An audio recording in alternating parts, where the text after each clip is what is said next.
This conference will now be recorded. All right, any questions, guys? Over the weekend, we were looking at PowerShell scripts and etc. I now want to come down to, let's say, the topic that we were doing on, let's say, Thursday, which is virtual networks, subnets, and all these things out. So, any questions regarding the same before I get started? Anyone, any questions that I can take before I get started?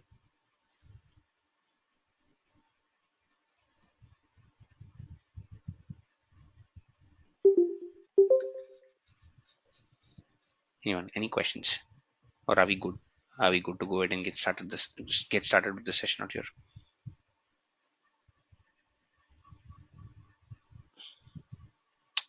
All right, so let's come back and let's look at this. Let me open up my drawing board and let's take a look at this right now. And today I do not have any resources, so I will be creating resources out here. Let me cancel this out. We come here and let's see this. All right, so what we are really talking about out here is about a virtual network, right? So we said that if you go ahead and create a virtual network, the very important thing out here is something called as an address space. So we said there is something called as an address place space, or we can also call this as a CIDR address block, which is going to give you a private address space or a private isolation of or a private space in a public cloud inside which we are telling that okay fine, you get some amount of space. You get, let's say, about, for example, let's say I am taking an address called 10.0.0.0 forward slash 16, and as and when I take a 10.0.0.0 forward slash 16, Microsoft is going to tell you that okay fine, you know what, you are going to get somewhere around 65,536 addresses out here,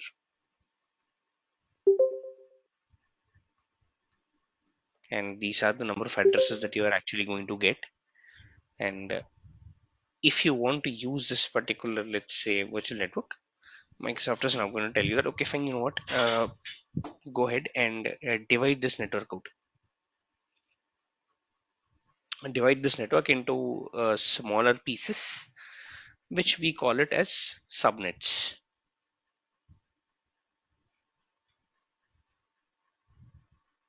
So you can have subnet 1, you can have 2, you can have 3, 4, so on and so forth. The only condition here is that no two subnets can have the same name, no same name,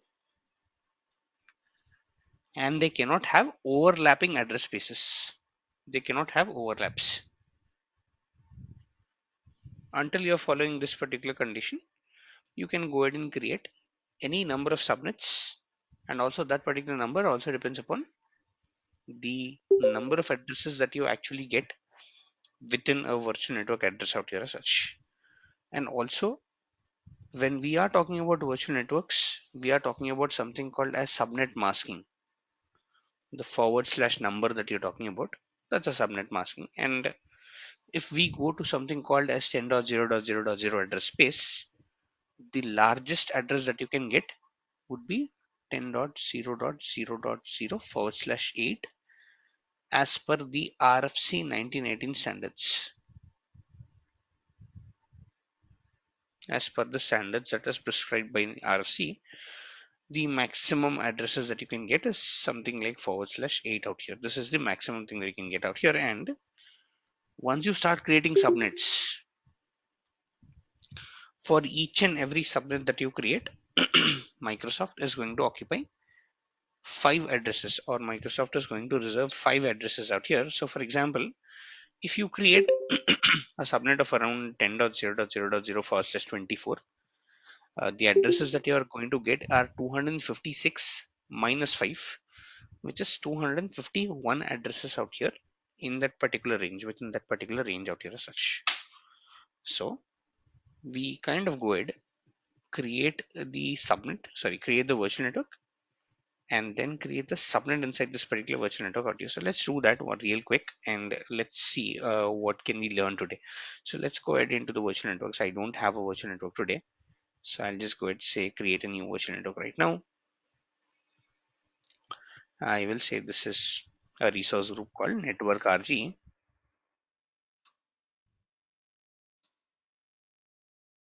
Okay, I'll just scroll down, and here it's asking me what is the virtual network name. I'll say something like a sample network, and very importantly, the virtual network has to be created in the same region in which the resources are present. The resources which you want to, let's say, go ahead and protect, where the resources are, there you have to create your virtual networks out there. So let me go ahead and do that. So let me go ahead and put this as ECS2, and I'll say security. I'll just ignore the security for now. I'll say next IP addresses, and inside which Microsoft default by default gives you this particular IP address, telling that okay, fine, you know what, you have a 10.0.0.0/16, and it's telling okay, fine, you have a default subnet. You can add multiple subnets out here, so you can say add, and you can also go ahead and say this is a default template and so on and so forth. It's telling you can say okay, fine, this is a subnet 1, and you can say that this is 10.0.0.0. Again, if it will not accept because it's already taken by this particular subnet.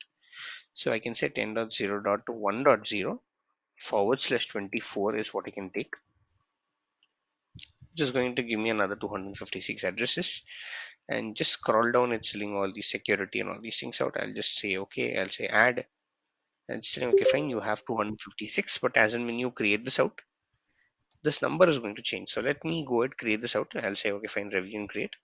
It's going to run some final validations, and it's then going to go ahead and create me one virtual network with two subnets in sorry, with two subnets inside that particular virtual network out here. So I have one network with two different subnets out here, and I'll say create this out. It will of course take a minute in order to go ahead and create this particular network. And once this particular network is created, let's go inside the network, understand what are all the components of the network. And again today, I'll just try to create a storage account, and I'll just try to, let's say, create a container inside this particular storage account, and we'll inspect how the storage account behaves outside the network, meaning how the storage account behaves when I directly interact with it over the internet versus what happens as in when I put this inside the virtual network. What really or what kind of an isolation that we get out here is something that we look at. So let's give it a second. And here you have the network created. It's called as a sample network. It's there in a resource group called network-rg, and you have an address space called 10.0.0.0/16. It's going to give you around 65,536 addresses out here. And then of course you have the subnets out here as such, which here is telling that okay, fine, you know what, there are two different subnets. One is the default subnet, which has 251 addresses, and also subnet 1, which has 251 addresses. Both are two different addresses out here as such, which is 10.0.0.0/24 and 10.0.1.0/24 out here as such. Now what I want to do is I want to take a storage account. So I want to create a storage account, and I want to secure that particular storage account using my network. So let me go there into something called as a storage account service. I'll say create a storage account, and I'll just scroll down. I'll say create new. I'll say this is storage RG. I'll create a new resource group for storage account out here, and I'll say this is a demo storage ABCXYZ network, something like this. So the name can be unique. And very importantly, I'm again creating the storage account in the same region where my network is. So I'll say this is ECS. So I'll just scroll down, and there's something called performance. I'll say it's a standard performing storage account out here. I cannot change the performance after I create the account, so please keep this in mind. I'll just go ahead change this to LRS. I'll say the redundancy level is LRS out here, and I'll simply go ahead and review and create. So I'm just going ahead, reviewing and creating this particular storage account out here. And once I create this out, I'll try to, let's say, upload, or I'll try to create some containers, and I'll try to upload some blobs inside that particular container out here. So I'll say create, and this is now going to go ahead and create me a particular storage account. And once it creates the storage account for me, I'll start creating the containers, and also I'll start uploading the blobs out here as such. And once I do that, we will see how you can directly access this particular storage account over the internet, and what happens when this particular storage account is bought under the purview of the virtual network out here as such. And let's see what how it gets attached, and let's see a very important concept called as service endpoints. This is what I want to go into today, to explain what really service endpoints are and how are they used, and what is the significance of having something called as a service endpoint out here as such. So yes, any questions that I can take till here? So I have the storage account created. So any questions that I can take? Any quick Cou- questions that I can take till here? Couple of questions, Kiran. One is, can you give some clarity on what all need to be in the same region, what all can be outside of the region? For example, Mm-hmm. so you have a resource group Mm-hmm. and you are creating a resource like a storage account, Okay. right? So and a virtual network. There are three components, right? So virtual network, Mm-hmm. resource group, and storage account. So what can be, Mm-hmm. what should be the same region? What can be outside the region? Anything that you want to attach to a network should be in the same region as the network. Very simple. Are you attaching a Uh, resource group to the network? No, not really. Your resource group can be in any different region out there as such. So any resource that you want to attach to a network has to be in the same region as the same network out here as such. If you which want to means do a direct same integration, same virtual network, VNet. which means same virtual network VNet. No, can you come again with the question? When you No, say no. same virtual network Any VNet, resource that we create needs to be part of the same region. You said, right? Same region of what? I mean, same region of resource group, no, same region of virtual network. It has. That's what I was virtual telling. network. Is that yes, Okay. same region of the network that you create. And yeah, because storage account is also a resource, so it should be in the same region of the virtual network. That's correct. Okay. And the second one is you created a virtual network 10.0.0/16, but Mm-hmm. again you created a subnet within it 10.0.0/24, which is within the 10.0.0.16, right? So how can we create like that? Okay, when you say I created a virtual network, let's go back there. That is a superset, right? The /16 superset, and you are creating Okay. 10.0.10/24 is okay, but Mm-hmm. 10.0.0/16 subnet is the default that was created, right? So Okay, that, so that when you say consumes 10.0.0, everything, right? That okay, sorry, so that let's go there. consumes. Mhm. Let's go there. Go to the subnets. Yeah, And where do you see a 10.0.0/16 here? yeah, /24, right? Ten zero Yes, it's zero a zero 24. slash 24, which Okay, is which is a subset of 10.0.0/16, right? correct. It's a subset of 10.0.0.16, and that's the reason I was able to create this in the first place, isn't it? Can we So create like what's that? the confusion here? Yes, of course. You are just dividing your virtual network into multiple spaces, right? Or multiple sub networks out there. And this is nothing but a small subset of your bigger virtual network, which gives you 10.0.0.0 to 10.0.0.255. Dot two This is percent. the range.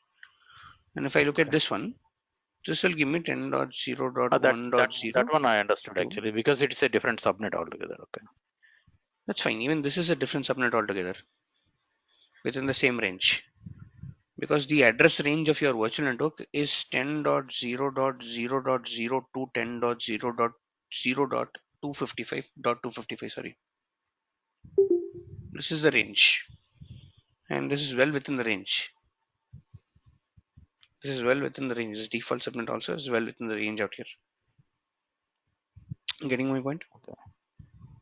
Yeah. So if you create, let's say, subnet as 10.0.0/16, then you are Mm-hmm. consuming everything, right? You are consuming one subnet, Yes, only one subnet. You cannot create only further one any subnet. subnet. So if I do something like this, it won't firstly allow me to do that.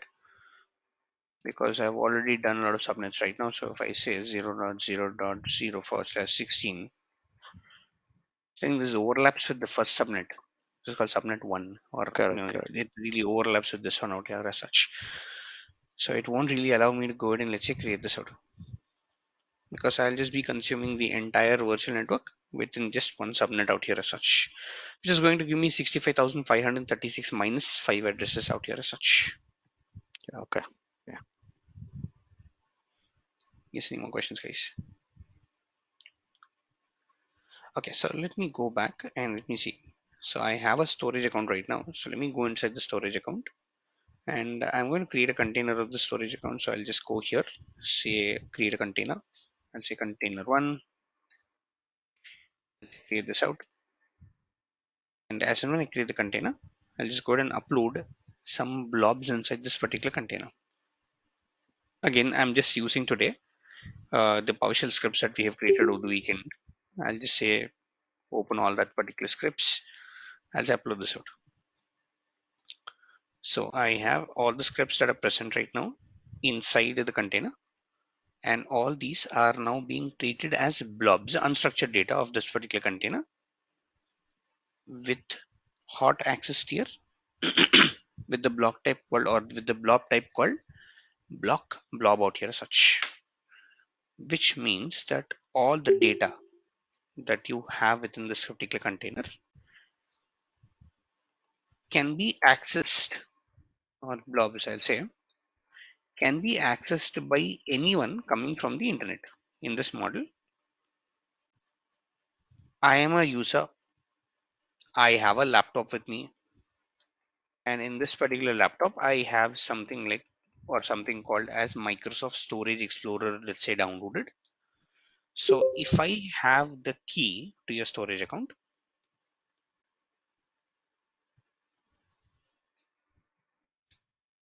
or if I have or if I have a shared access signature to your storage account, or if I am added onto the Azure Active Directory and given a role RBAC, I'll simply be able to, let's say, go ahead and communicate with this particular storage account, grab all the data within the storage account. And that's where our first problem came into picture, that you know what, this is not really secured, because if that particular person goes leaves the organization with the key, then it's an issue for me, because my data is exposed, and I have to keep rotating my keys every for every time, for every while now, which again poses a lot of administrative challenge and so on and so forth.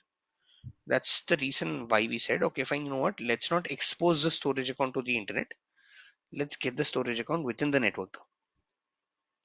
And as soon as you get the storage account within the network, all the containers and all the data inside that containers, even they are grabbed, or even they are secured by this particular network out here. So how do I again do that? I just scroll down into something called security plus networking of the storage account. I go inside the networking section, and as of now, there is something called enable from all the networks. It's telling, you know what, whatever network it is, I'm not really concerned about. Make sure that the requests are allowed. I'm saying, okay, fine, you know what, this is something that I'm not really comfortable with. I'll say enable from selected virtual networks and IP addresses. I'm telling, okay, fine, you know what, I'll give you a combination of virtual networks and IP addresses. So please allow the traffic from the virtual networks that I add, and from also the IP addresses that I add. So individual virtual networks and IP addresses that I add. So for now, I'll say, okay, fine, you know what, let me go here, and I'll say add an existing virtual network.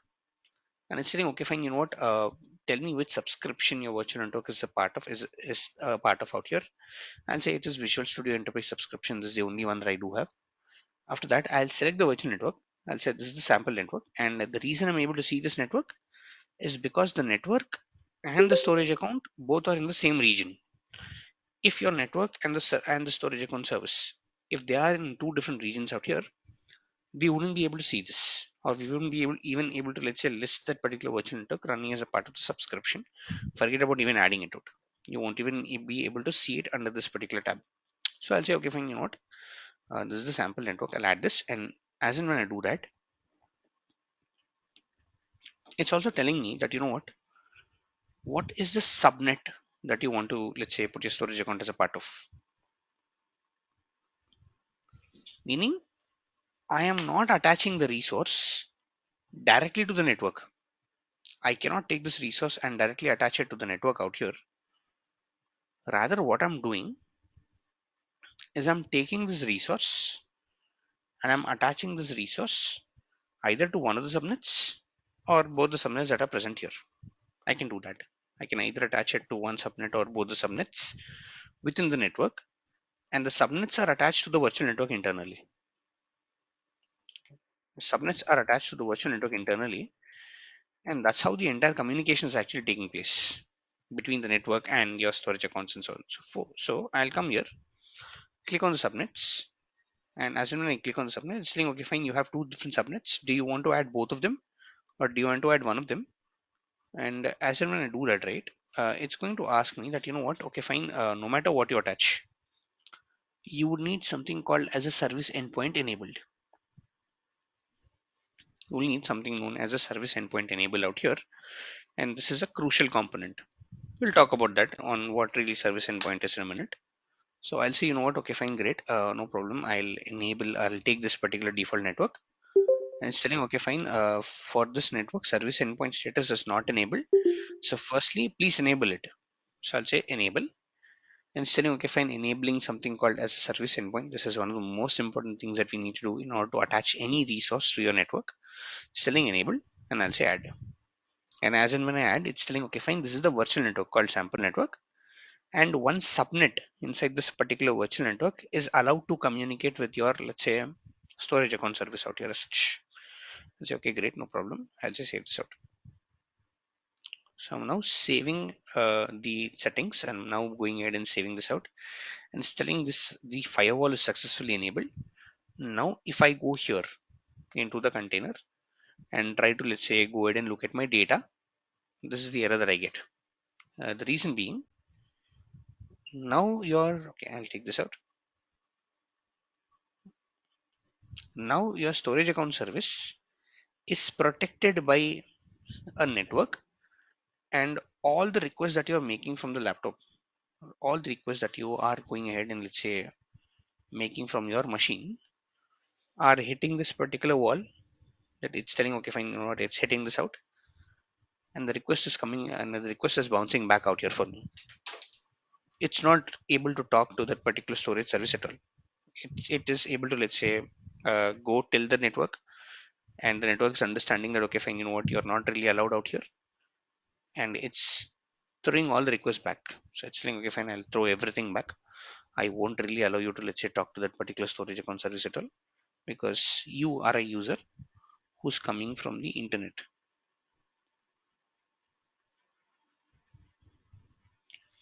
You're a user who's coming from the internet, so I'm not really going to allow you to go ahead and, let's say, talk out here as such.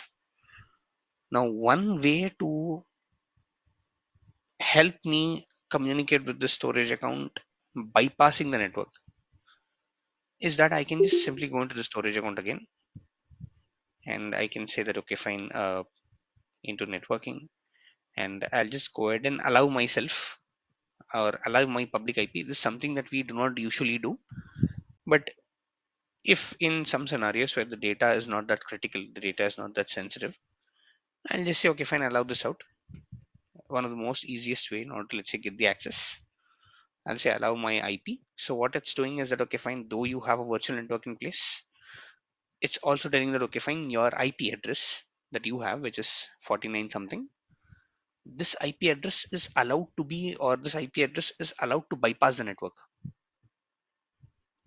So my request, when it comes to the network, it checks, okay, fine, you know what, is this IP allowed? It's telling yes, this is allowed. So okay, fine, let me go ahead and communicate with your account out here as such. So now, if I just go back and come into the containers right now and look at the data, I'm able to, let's say, look at the data, I'm able to download the data, delete the data, do what my role has to do out here as such. The reason being, I am now allowed, or I am rather, let's say, now talking to this particular storage account on the internet using my own public IP address, which we need to avoid. because again public IPs are dynamic. It's not really secure, it's not really safe in order to communicate with this particular storage account service out here as such over the internet. But yes, in some cases where your data is not sensitive, you can go ahead and let's say allow the public IP address for let's say time being access until this particular IP doesn't expire, or until this IP doesn't really change out here as such. So by So this default, is we where get the full access, Kiran, by default it gets full access. Who gets full access? I'm sorry. the user, the IP address. No, IP address is just to bypass. The access Yeah, is but what controlled. kind of access? Yeah, What kind of access? what The is the access is default access? controlled. No, there is no default access. Hear me out. The access is controlled by your Active Directory again. I'm not talking about the access at all. I'm not talking about what kind of let's say permission you have. I'm just talking about, are you really allowed to even read this particular data? If you want to, Okay. then yes, you have to whitelist your IP address. But what kind of an access?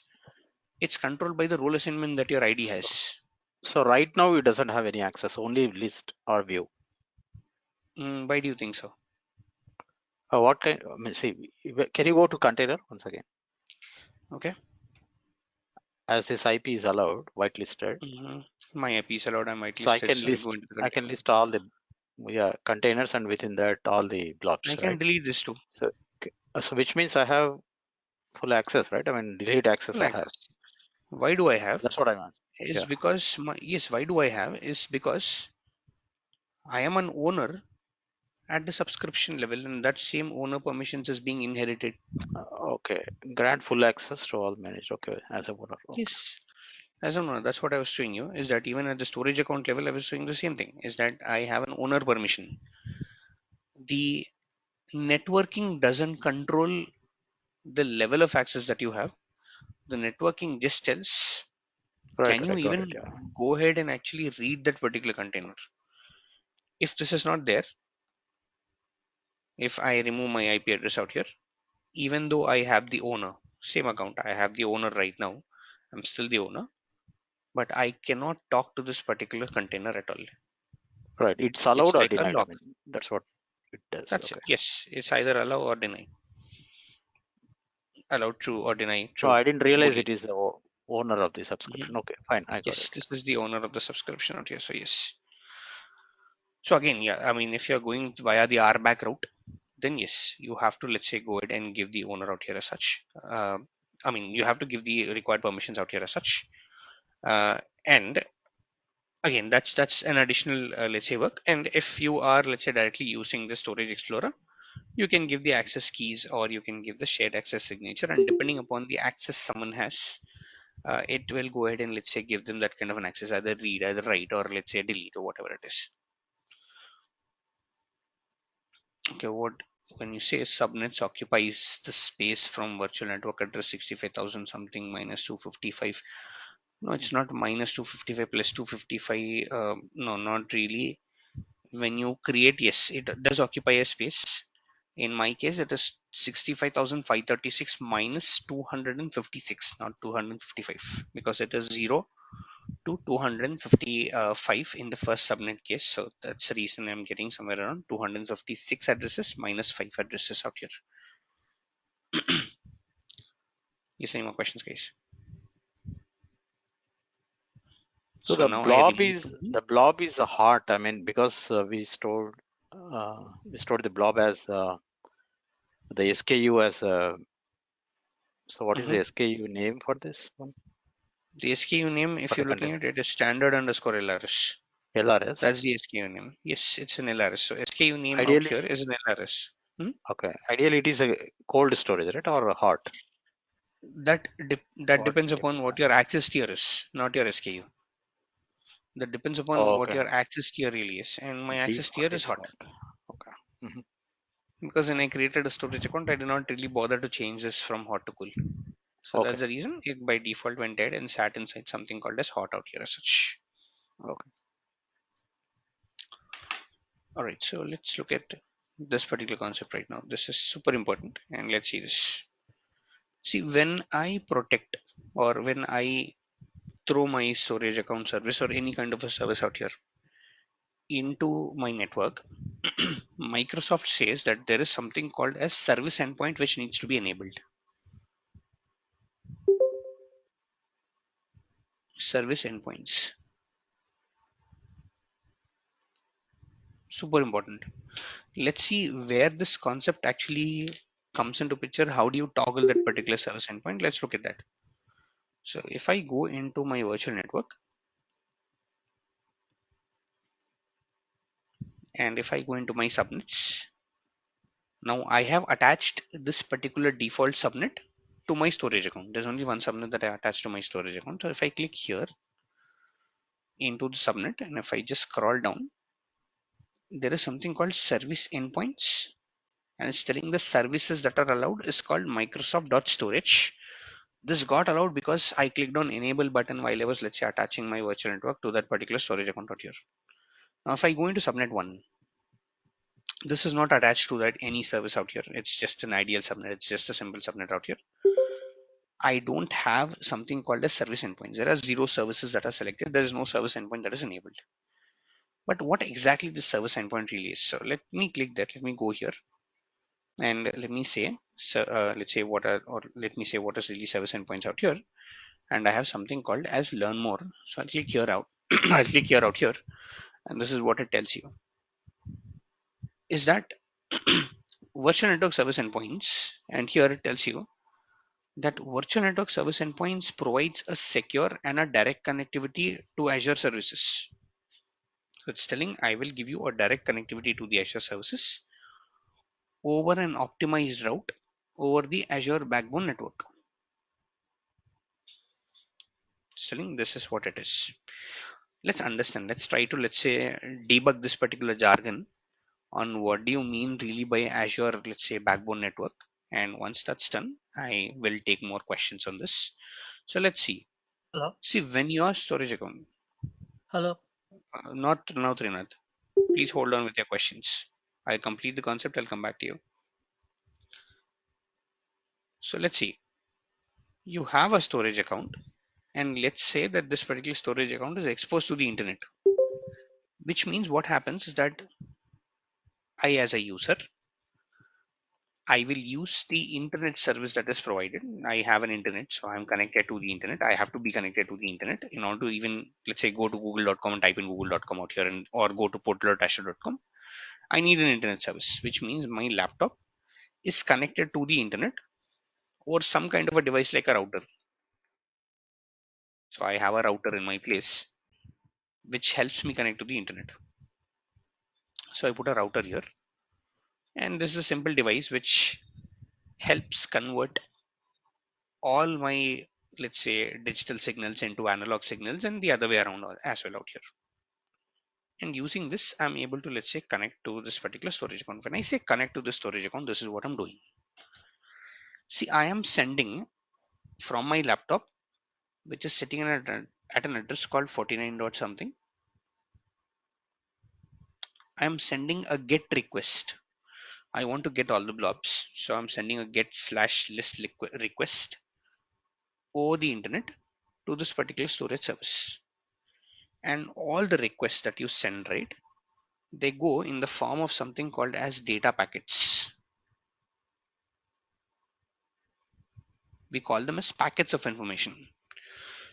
Each and every information has some, let's say, space to it, or has some amount of, let's say, kilobytes of space or something like that.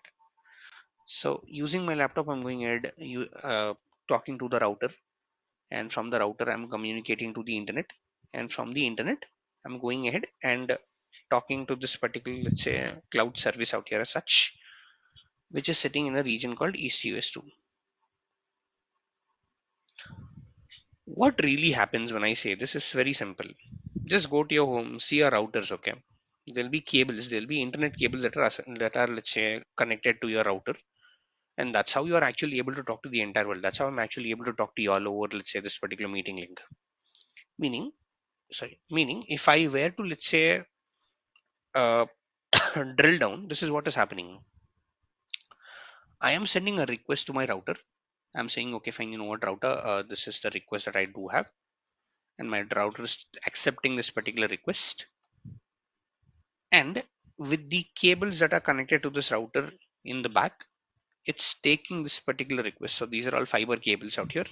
It's taking this request, going to the internet, to the hub, and from there this request is being transmitted, or this request is being transferred to a data center of Microsoft that is sitting in East US2 region, because all my data is actually sitting there. And Microsoft by in return is telling, okay, fine, you know what, let me use the same internet service, let me send you back the request, and it'll come to my router. The router will convert all this request into a digital, send it to my laptop, and here I'm able to, let's say, unpack those particular packets. My laptop understands how to, let's say, read those packets. It's unpacking those packets and it's saying, okay, fine, these are the packets, go ahead, read this out, do whatever you want with this, whether you want to delete it or whether you want to read it, whether you want to download it, whatever it is. Good until you're. But there's an issue. See, I'm using the same internet cable. Now this is an internet, that's what I'm talking about. It's a global internet out here.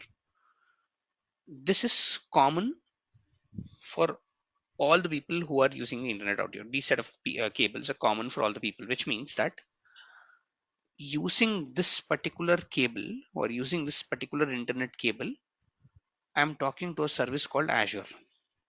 Using the same internet cable, I might send across an email to someone who's sitting in a different part of the world. So using this particular cable, I'm sending the email, and using the same cable, I'm going ahead and doing a lot of communications. Like for example, if I make a WhatsApp call or if I do a video call or whatever it is, I'm using a set of cables in order to go ahead and communicate with this. What Microsoft is telling is that, you know what, if you are using the internet, it's up to you. You can go ahead and do that. But I am not responsible, meaning I, as cloud provider called Microsoft, I am not responsible for the secure transfer of your data between your laptop and my data center. I am not responsible for this. Reason being, I, as a cloud provider, I have no control over the public internet space. I have no control whatsoever over the public internet space out here. But if you create a network like the way we did here, if you create a network in Azure and if you want me to secure, then you have to follow my route called as the Azure Backbone Infrastructure.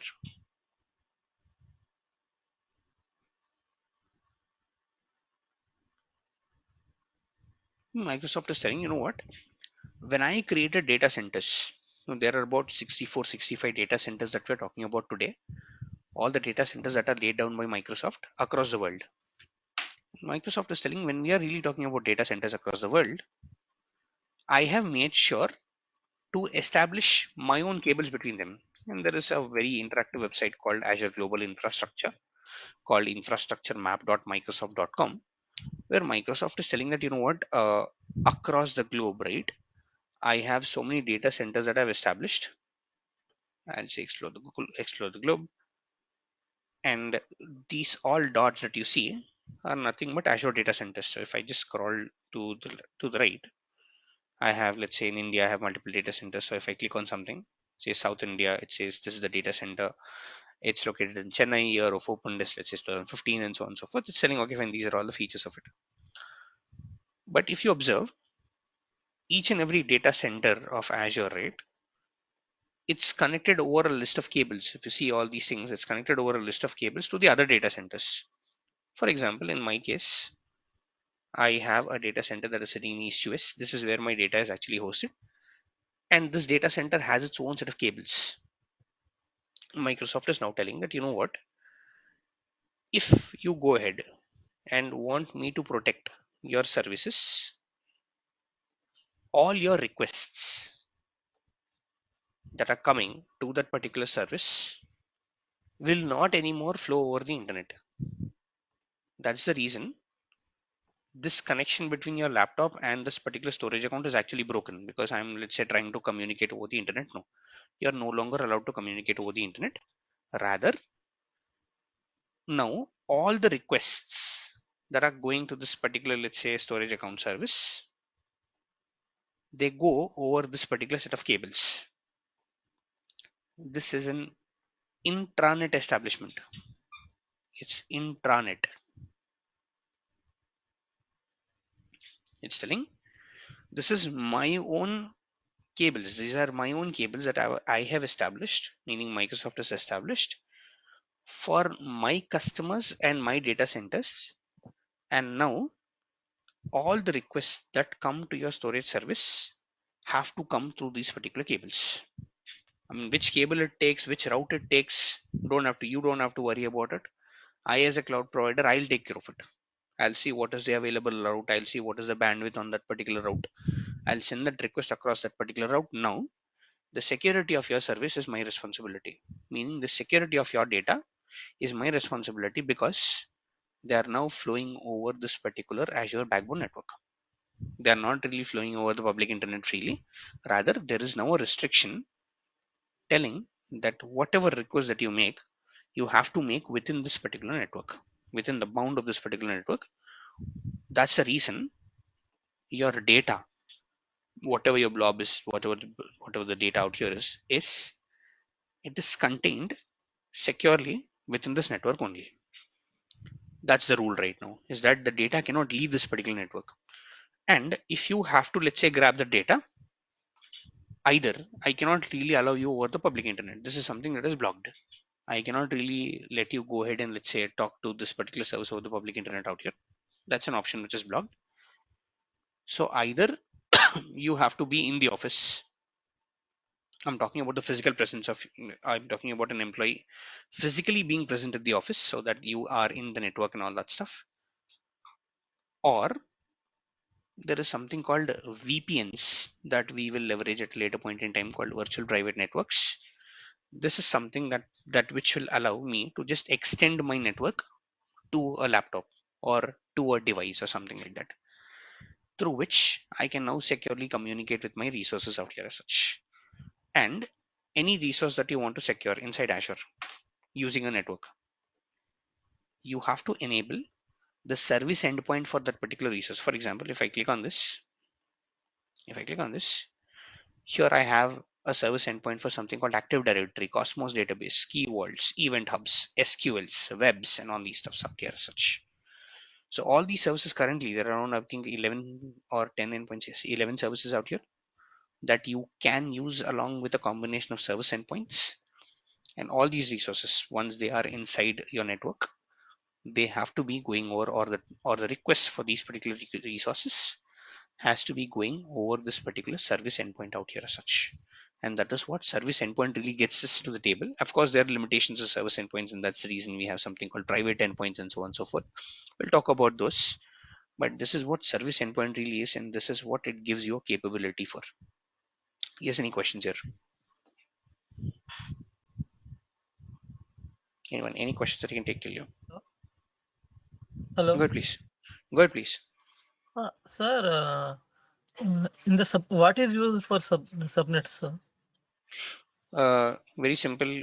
What is the use of subnet? It's to divide your virtual network into logical divisions out here, or into, let's say, logical spaces out here.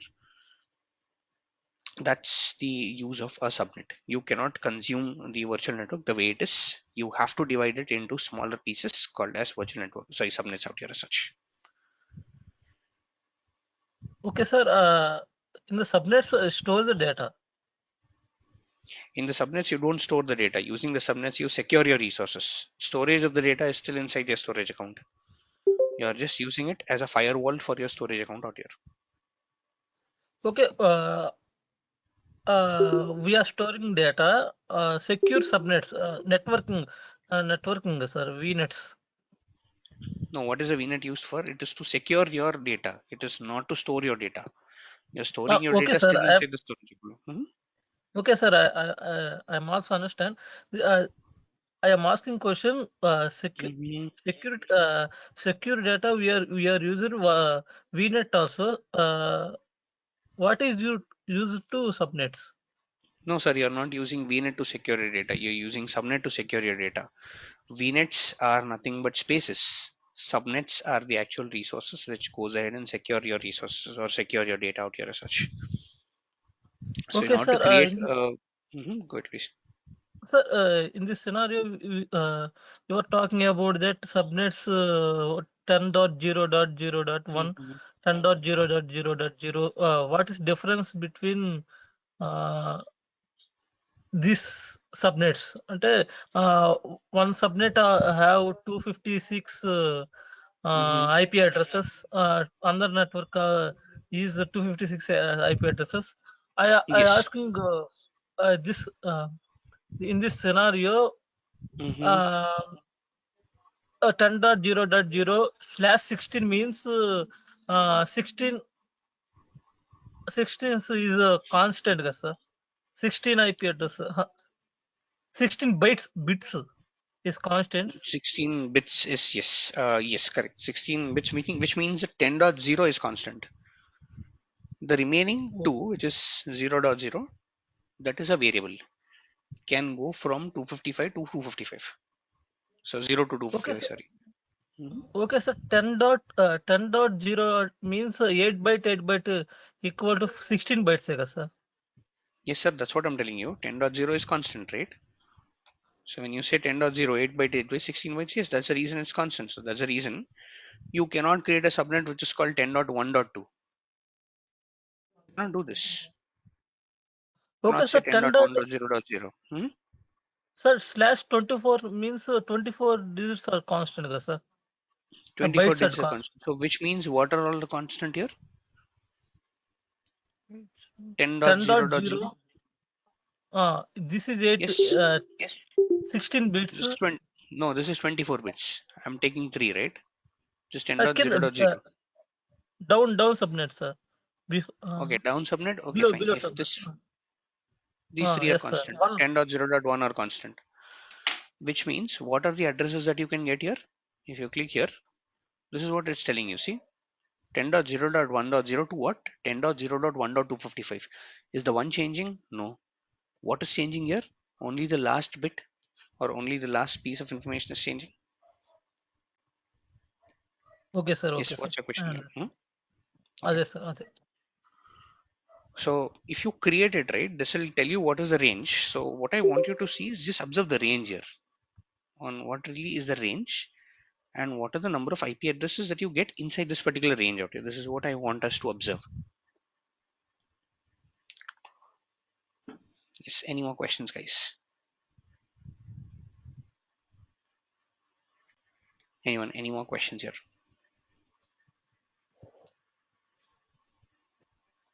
Yeah, is that subnet size is default or else is depends upon that VNet space?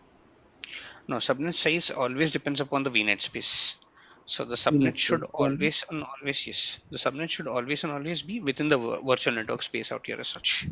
okay, so, when we are taking last class on virtual network example, we have Hmm. taken slash 24, right? Correct.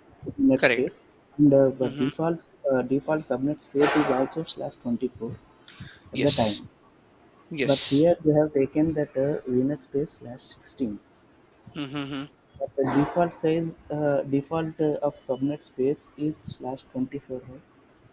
Slash 24, no, it's not a default. It's just an ideal way to divide your subnets. Meaning, if I do a slash 24, each and every subnet size can be 256. In that way, I can have 256 subnets, an equal division. Not really ideal, but you can have a multiple combination out here as such. But if you do a 10.0.0.0 forward slash 24 virtual network, so if I do that right now, so if I create a virtual network out here, saying it is 10.0.0.0 forward slash 24, this is the address that I want to create. So let me go ahead and use that particular network AGI. Let's say this test. So say security addresses, and if you check this out, I'll just go ahead and say this is okay. Delete the address space. Firstly, I'll delete this out. Also delete the space or resize the space rather. Okay, fine. Have to delete this out. And if I say add the IP address space, I can do an address telling that this is 10.1.0.0 forward slash 24 forward slash 24, and I'll say add, and inside which if I want to add a subnet here, I can start my subnet as small as something like this. I can say 10.1.0.0. I can say it is /29. I can start with 8 addresses. Yes. I'll say add. The next subnet can be something like this. I can say it is 10.1.1.0 / something like 29. Let's see, it's not recommended to contain or it's not contained within the address space. Yes, let's see. Just as 10. Okay, fine. This is 1.0.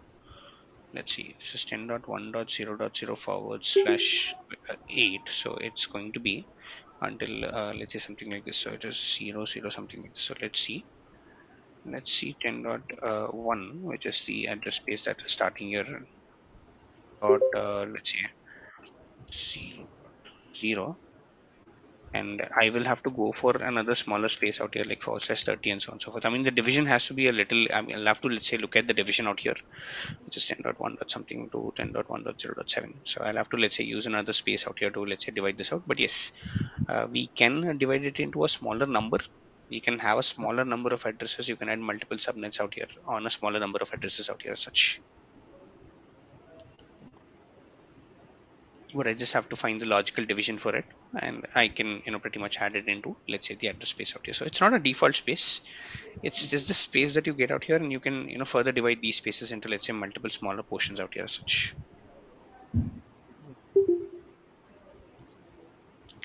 Yes, any more questions, guys? So one question, Kiran.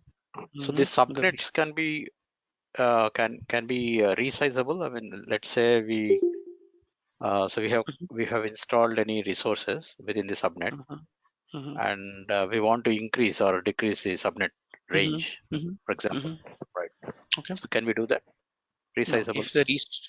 if the resources are attached, it is not resizable. If there are no resources attached, that's when you can resize your subnets. But as and when you have a resource inside it, it won't really allow you to resize the space, shrink or expand. So in that case, we need to move the resources and then resize and put it back. Okay. Then put it back. Yes. Okay. And that's the very reason that, whenever we are talking to an architect and we tell them that, okay, fine, we have 3 resources to secure, they calculate it somewhere like 3 into 4, 12 resources or 12 different resources that you can put it inside your subnet. And again, multiple resources have something called auto scaling capacity and all these things. So you'll have to calculate all those things and, let's say, come up with a number out here as such. Right. There is always a buffer reserve There should space. always be a buffer. Yes. Yes.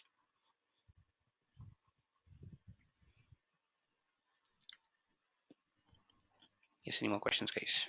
So resizing itself is deleting and creating, right? I mean, it is. You cannot change like 24 to 28, something like that. Kind of. There are Yes. no resources. Yeah. Yeah. Yes.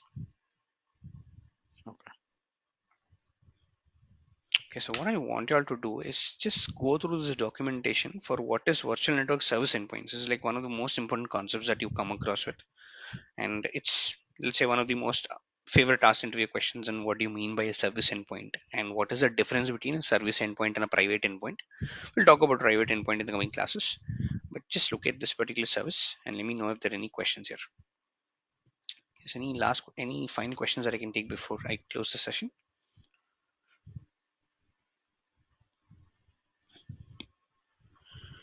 Okay, thank you guys and have a good day ahead, and we'll meet tomorrow and we'll discuss more on this. Thanks, guys.